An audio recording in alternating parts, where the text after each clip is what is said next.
Do I think Lucy Letby is innocent? Watch until the end to find out. Because I've been to the trial, I've followed the facts, and what I've seen deeply disturbed me, but not in the way you might expect. People have asked me, why were you at the trial? Why not just watch the news like everyone else? I'll tell you why. Because from the very beginning, this case fascinated me. My gut said she wasn't guilty. Now yes, I'll admit, part of that was because, well, frankly, I've got experience of dealing with wrong-uns and she just doesn't look the type. And let me be clear, I don't find her attractive and I'm not some infatuated fanboy. I know that accusation is often thrown around at anyone who dares question her conviction. Jesus said it would be better for them to be thrown into the sea with a millstone tied around their neck than to cause one of these little ones to stumble when talking about those who harm children. So believe me, I have very little sympathy for those who hurt children. And I don't believe in gut feelings alone. I believe in facts. I believe in evidence. I believe in justice. And as a Christian, I believe truth matters, even when it's uncomfortable. So I went. I sat in court because I wanted to see what evil looked like face to face. And I had other reasons. Years ago, I nearly studied law. I didn't. Life took a different path. But I've always had a deep respect for the legal system. I also happened to be local, and just before Letby's trial, I'd served on 2 juries at Preston Crown Court. That experience gave me a rare insight into how juries actually work behind closed doors. It's not always what you'd expect. Out of 12 jurors, I'd say maybe 4 or 5 were fully engaged, another few would just go with the flow. And the rest, honestly, they didn't care. They just wanted to go home. And now consider that Lucy Letby's trial was one of the longest murder trials in British history. Extremely technical, mentally exhausting, and the kind of trial that, due to its length, let's face it, would only be possible for a jury made up of mostly retired people or those on benefits. That doesn't make anyone less valuable, but it does raise real questions about balance on the jury. So with all that in mind, let's talk about why I, like an increasing number of serious people around the world, believe the conviction of Lucy Letby is at the very least unsafe. Here was a quiet, shy, lower middle class nurse. She had a normal friendship group, a family, she had a normal social life, everything you would expect somebody in their 20s to do. From a normal home in Hereford, suddenly labelled Britain's worst ever child killer. Letby was a neonatal nurse at the Countess of Chester Hospital. In 2023 she was convicted of murdering 7 babies and attempting to murder 7 more between 2015 and 2016. She was given 14 whole life sentences and portrayed by the media as Britain's worst child killer. But from the beginning, something felt off. The case came out of nowhere. No previous allegations, no criminal record. Known as a conscientious and capable nurse, that's what the judge said. A bedroom of fluffy toys and a cat from a rescue home. She was convicted in August 2023, and straight away there were doubts. From the start, Peter Hitchens, one of the wisest men in Britain, was warning about this case. He saw the flaws, the assumptions, the reliance on circumstantial evidence rather than hard proof. Then Rachel Aviv blew the lid off the case. Her piece in The New Yorker was the first serious international investigation to challenge the official story. She's not British, she has no dog in this fight, which made her calm, careful dismantling of the narrative all the more powerful. No agenda, no hysteria, just honest forensic journalism. David Davis, one of the few respected voices in Parliament, raised concerns too. And now, joining them is none other than Lord Sumption. What leads you to think she might probably be innocent? The continual tide of expert opinion, highly qualified, which has emerged since the trial, which has shaken to its foundations the whole scientific basis on which she was convicted. Remember that there was no direct evidence against Lucy Letby. Let's pause here. Jonathan Sumption isn't some daft TikToker. He's not a culture warrior or a fringe voice. This is a serious customer. He's one of the sharpest legal minds this country has ever produced. Former Supreme Court Justice, barrister, historian, philosopher. He's a man who chooses his words with precision, and he's called the conviction of Lucy Letby unsafe. When someone like Lord Sumption speaks, we listen, or at least we should. He has nothing to gain from questioning this case. He's risking his own reputation because he cares, and he believes something is seriously wrong. That says something powerful. By contrast, let's talk about the man whose evidence helped put Lucy Letby in prison, Dr. Dowie Evans. He wasn't working at the hospital. He didn't treat the babies. He had nothing to do with them. He's a retired doctor in his late 60s who makes a living now as an expert witness, a gun for hire called in by the police when they're trying to achieve a successful prosecution. He emailed the National Crime Agency after reading about the case in the papers. He said, "Sounds like my kind of case." And within 10 minutes of reading the first set of medical notes, he told police he suspected foul play. 10 minutes! Cheshire police were impressed.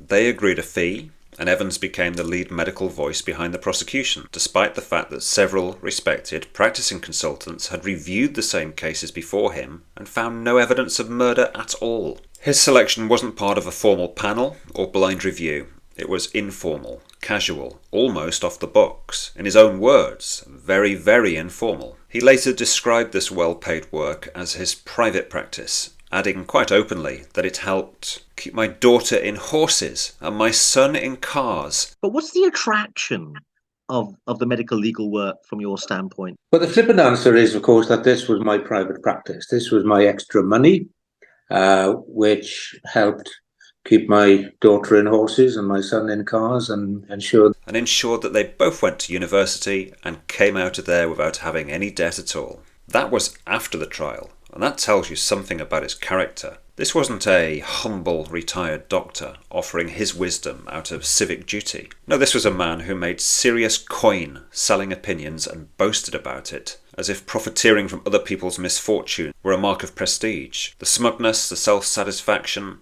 stomach-turning. And let me say this too, I've known people who went on to become doctors, and for more than a few, it wasn't about a calling, it was about money, security, a passport to a well-paid, middle-class life. That was the primary motivation. Not medicine, not patience, not some deep desire to heal the world. That doesn't make them bad professionals, but it does mean we need to stop pretending that every doctor is a selfless angel. Some are in it for all the right reasons, for sure. Others? And that matters, especially when one of them becomes the star witness in one of the most serious criminal cases in British history. Evans has been publicly rebuked in a previous legal case, where a senior judge called his work worthless and accused him of deciding on the outcome first, then working backwards to justify it. He's also gone on record in saying that in over 30 years of giving expert evidence, he's only ever lost one case, as if justice is a game to be won. But as Professor Gillian Tully put it, an expert should not be concerned about winning or losing. They must be impartial. Yet Evans has been anything but impartial.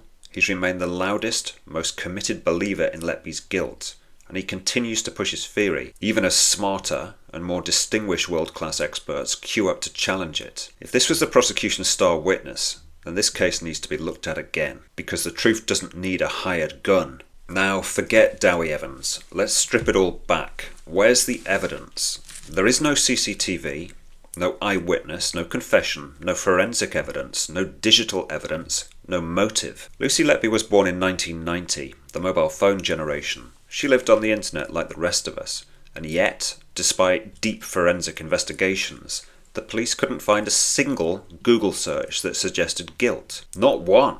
Because there weren't any. Nothing about harming babies. Nothing about avoiding detection. Nothing at all. How is that possible? Because guilty people slip up. They leave traces, they get curious, they search things they shouldn't, but not Lucy. That alone should have created reasonable doubt, and surely would have done with a more balanced jury. And then there were the notes. You've probably seen them in the papers. Post-it notes, scrawled handwriting, words in block capitals circled, overwritten, and most famously, "I am evil, I did this." The prosecution framed this as a confession. A dramatic gotcha moment, the emotional peak of their case. They ended their opening speech with it, and the jury heard it again and again. But here's what they didn't tell you. Those notes were written on the advice of her GP and her hospital's head of well-being. Catherine de Burgher and Letby's own GP told her to write down her thoughts, to externalise the stress, because she was breaking down. She was suspended, accused, told not to speak to colleagues, trapped between fear, guilt, confusion and silence, so she journaled. What came out were things like, "They said I killed them on purpose because I am not good enough to care for them. I hate myself. Panic, fear, lost, help. I feel very alone and scared. But also, I haven't done anything wrong. Why me? Slander, victimization, discrimination." When asked, she said plainly, "I just wrote it because everything had got on top of me. I I was blaming myself, but not because I'd done something, because of the way people were making me feel. I couldn't cope. Professor David Wilson, an expert in criminal psychology, said these notes were meaningless as evidence. If they were part of therapy, as they clearly were, they should never have been presented in court as a confession. But in a case filled with complex medical evidence, these notes were simple, emotional, the money shot. Then there's the rota. The shift chart used to show Letby was on duty during each collapse. To many, it looked like the smoking gun, but again it was flawed. Why? Because it only showed collapses when Letby was present. It excluded collapses that occurred when she wasn't. It's classic cherry picking. Show the pattern that fits your theory and ignore the rest. Professor Peter Green, former president of the Royal Statistical Society, knows a thing or two about statistics and raised major concerns about this. He said, the chart appears to be very convincing, but it only includes 25 events. It doesn't show the events where Letby wasn't there. And it's not surprising she was present at many incidents. She worked full time and was hammering the overtime. She was experienced. She was often scheduled on busy high-risk shifts. You don't prove guilt by proving presence, but that's exactly what happened. And after all this, there are people who stand by her. Colleagues like Janet Cox and friends like Dawn Howe, who know Lucy, who knew her before all of this, and have never stopped believing in her innocence. Have all of Lucy's friends stood by her? Yes. We know she couldn't have done anything that she's accused of. So without a doubt, we stand by her. I've grown up with Lucy, and not a single thing that I've ever seen or witnessed of Lucy would, let me for a moment believe that she was capable of the things she was being accused of. Think about that. How rare that is. How much pressure they've faced. How much easier it would have been to walk away, to say nothing. But they haven't. And that tells you something. That kind of loyalty in the face of overwhelming pressure speaks volumes. It suggests they see something the rest of us have missed. So where are we now?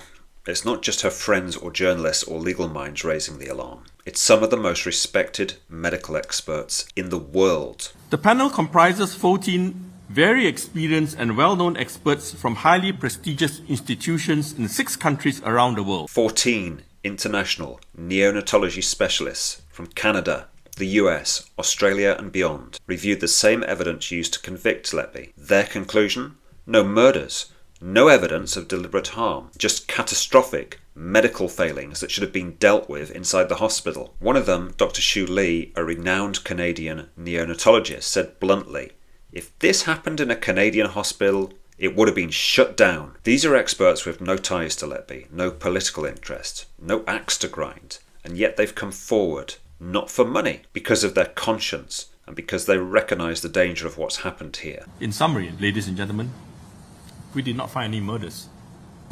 In all cases, death or injury were due to natural causes or just bad medical care.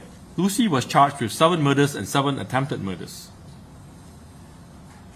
In our opinion, the medical evidence doesn't support murder in any of these babies, just natural causes and bad medical care. Lucy became a nurse because she had a difficult birth herself.